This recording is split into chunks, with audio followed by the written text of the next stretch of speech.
Today, we're jumping straight into something really core to communicating in English. Yeah, those everyday questions and answers. Getting them right makes such a difference. Exactly. We want to help you get those down for smoother, more confident chats.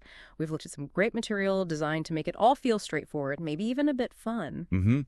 The idea is to give you, the listener, these practical tools so you can handle those first few minutes of conversation, those essential interactions, without feeling overwhelmed. Right. Moving from feeling uncertain to actually feeling empowered.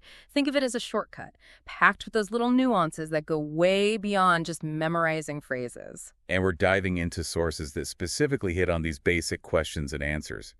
Things like greetings, how are you? And all his cousins. And asking about work, like what do you do, or interests. What do you do for fun? Where someone's from, names, contact info, where they live. The real basics, but looking at how people actually say them. The natural usage, the cultural context behind it. And this really matters for you because, well, you want to learn effectively, right? Get the knowledge quickly but properly without it feeling like too much. So this deep dive aims to be that shortcut, focusing on practical, real-life English. We'll highlight those little things, the subtle bits that take you from sounding like a textbook to sounding, well, more natural, more confident, those aha moments, hopefully. Yeah, it's not about abstract grammar. It's about unlocking conversations, making real connections. Okay, let's dive in then. Starting with maybe the most famous one, how are you? Right. And, it's often the first thing people learn. How are you? I'm fine, thank you. Yeah, I'm fine. It's correct, polite, but maybe a bit stiff sometimes. Exactly. That's what the material suggests. It can sound a little formal, especially if you're just chatting casually. There are much more common ways people respond. Like what? What did the sources pull out? Well, pretty good is a big one. Yeah. It suggests things are, good, maybe slightly more positive than just fine. Okay. Pretty good. Makes sense. And then there's not bad. You hear that all the time. It's sort of understated, means things are satisfactory, perfectly okay. Not bad. Yeah, I use that one. So practicing those variations is key. Definitely. It just makes your English sound more dynamic, more like how people actually talk. Of course, in a really formal setting, I'm fine, thank you, might still be the way to go. But for everyday stuff, mixing it up is better. Okay. Then the sources get into the really casual greetings. The real workhorses, you could say. Like, how's it going? Exactly. Hey, how's it going? Super common. Friends, colleagues, grabbing a coffee. So how do you answer that one? Same options. Good, pretty good, not bad. Yeah, those short answers work perfectly. Good, pretty good, not bad, all fine. But I sense a but coming. Well, the crucial tip from the sources is don't answer how's it going with I'm fine. Oh, interesting. Why not? It just sounds Yeah. off. Too formal for such a casual question. It doesn't really match the vibe, Okay, that's a really good distinction. Avoid I'm fine with how's it going. Got it. What about less positive answers? You can say things like, not so good, or not great, not so well, but be ready for a follow-up. Right. People will probably ask, oh no, why? What's wrong? Exactly. So only use those if you're prepared to, elaborate a bit. Makes sense. And then there's the ultimate casual one. What's up? Ah, yes.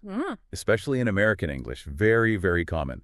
And often it's really just another way of saying hello. It's not always a literal question about what is happening. Often, no.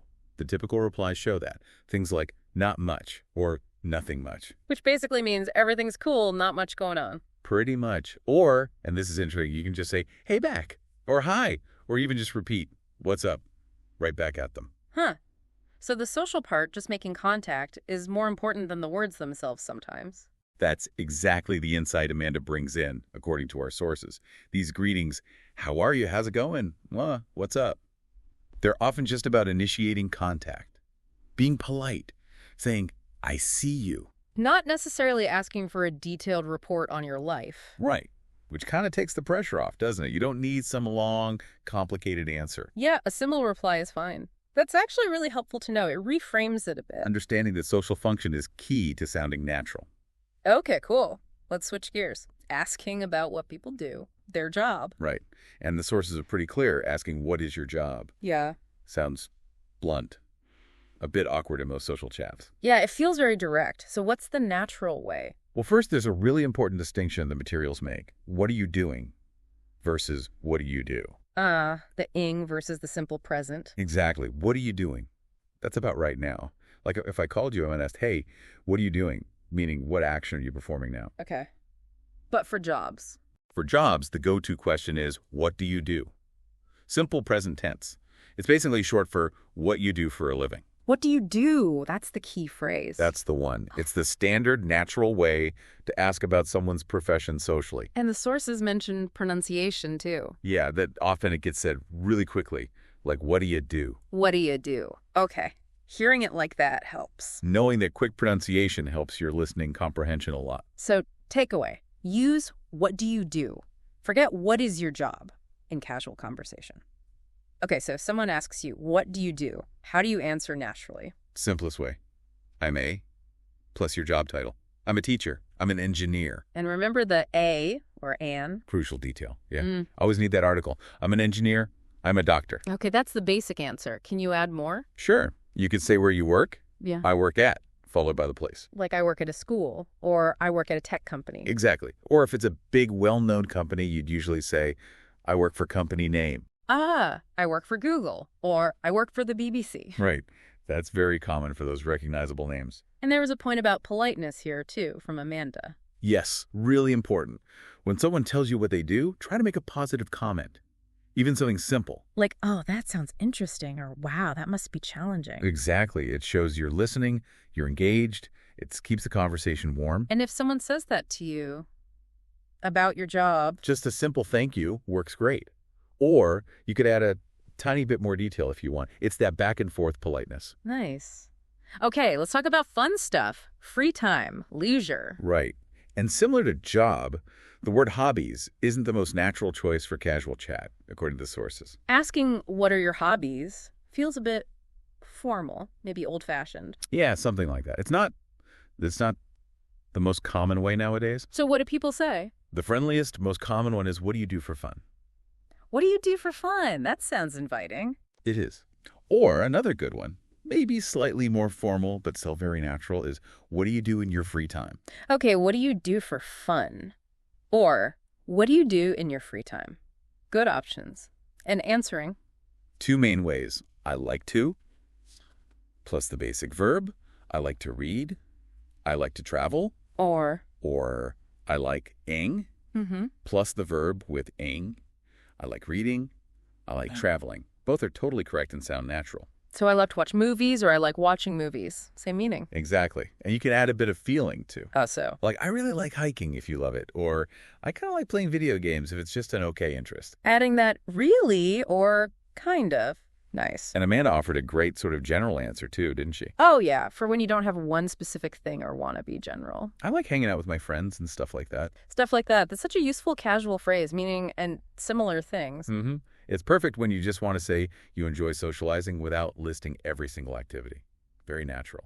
Okay, great. How about finding out where someone is from? Where are you from? Yeah, seems simple, but the sources point out it can mean different things. Like city, state, or country. Exactly. It really depends on the context. If you're talking to someone clearly from another country, it usually means country. But if you're, say, in the U.S., and you ask another American, it might mean which state. Precisely. Or even which region. People are often curious about that. So context is key. And how do people usually answer? Two main patterns. I'm nationality, like I'm Canadian, I'm Korean, I'm from country, I'm from Mexico, I'm from Egypt. Both are perfectly fine. Does mentioning a specific city help?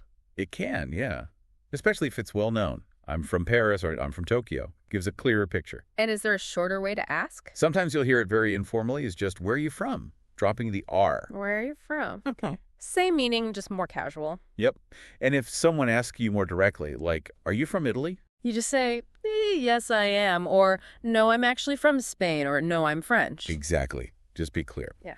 The main thing is knowing the question can operate on different levels. City, region, country. Got it. Okay. Introductions, meeting people, names. Right. And again, the direct, what is your name, can feel a bit abrupt. So what's the smoother way? The sources really recommend introducing yourself first. That's the polite default. Like, hi, I'm Sarah. Exactly. And then you could just add, and you. So, hi, I'm Sarah, and you. It invites them to share their name. naturally. Much nicer flow. Okay, but what about, oh man, this happens to me. You've met someone, but the name just vanishes. You draw a blank. Happens to everyone. The key is the polite recovery phrase. The jizz. I'm sorry, what was your name again? Okay. Breaking that down, I'm sorry, apology, was past tense implies you knew it. Again, just need a reminder. Exactly. All those little bigs make it so much less awkward than just what's your name when you should probably know it. Definitely practice that one. Good tip. And Amanda mentioned using names in conversation. Yeah, especially in the U.S., apparently. Using someone's name a couple of times, like, so David, what do you do for fun? Shows respect, and bonus, helps you remember it. Makes sense. Small thing, big impact potentially. Mm. Okay, almost there. Getting in touch and finding out where people live, contact info first. Yeah, and like with names, asking directly what's your phone number can be a bit forward sometimes. So the softer approach? Could I get your number? Or could I have your number? Using could makes it more polite, less demanding. Could I get your number? Okay, same for email. Yep, could I get your email address? Same polite structure. And social media? Usually asking, are you on platform name? Works well. Are you on Instagram? Are you on LinkedIn? Natural enough. And then answering those? Pretty straightforward. Sure, my number is, sure, it's email address. For social media, yeah, I am, or no, I'm not. If you say yes, expect they might ask for your username. Right. And Amanda's advice here was about timing. You basically build a little connection first. Chat for a bit before asking for contact details. It feels more natural that way. Good point. Don't just walk up and ask for a number. Okay, last bit. Where someone lives. A good, open way to ask is simply, so where do you live? It invites them to share as much or as little as they want. And when answering, you don't have to give your exact address, obviously. No, definitely not. The idea is to give a reference point. Mention a neighborhood. I live in the West End. A nearby landmark, near the big park. Or maybe a transport link. I'm on the Blue Line. Something the other person might recognize. Exactly. The goal is to find common ground. They might say, oh yeah, I know that area. Or maybe, I'm afraid I don't know it. Right. And either way, a good follow-up is to ask them back. How about you? Or where do you live? Stressing the you. Keeps the conversation going. And Amanda's tip here. Be positive. If you know the area they mention, say something nice if you can. Definitely avoid saying anything negative about where someone lives. Haha. Yeah, probably good advice. It's about connection, not criticism. Absolutely. Okay, wow. That was a lot, but really practical stuff. So just to wrap up. We covered those key questions. Greetings, jobs, fun, origins, names, getting in touch, where people live. The real basics. And the big emphasis is on using this stuff, right? It's about putting it into practice in actual conversations. That's the only way it really sticks. Practice. Listen to how others say it, and then try it yourself. So maybe a final thought for you, the listener, to chew on. Think about how understanding the reason behind a question, the social purpose, like we talked about with greetings, can really change how you approach these conversations in English. Yeah, it's not just words. It's about how people connect. Exactly. What other common phrases or exchanges might have those deeper cultural layers hidden inside them? Something to think about. Thanks for taking this deep dive with us. Thanks for listening. And if you found a video helpful, please hit the like button. Make sure to subscribe to my channel so you never miss an episode and share it with others who might benefit. And if you have any questions or topics you'd like us to cover in future episodes, we'd love to hear from you. So your feedback is really important to us. And if you want to continue learning right now, here in this playlist, you'll find helpful videos for English listening practice. You might want to watch it next. Thanks for listening. Bye-bye.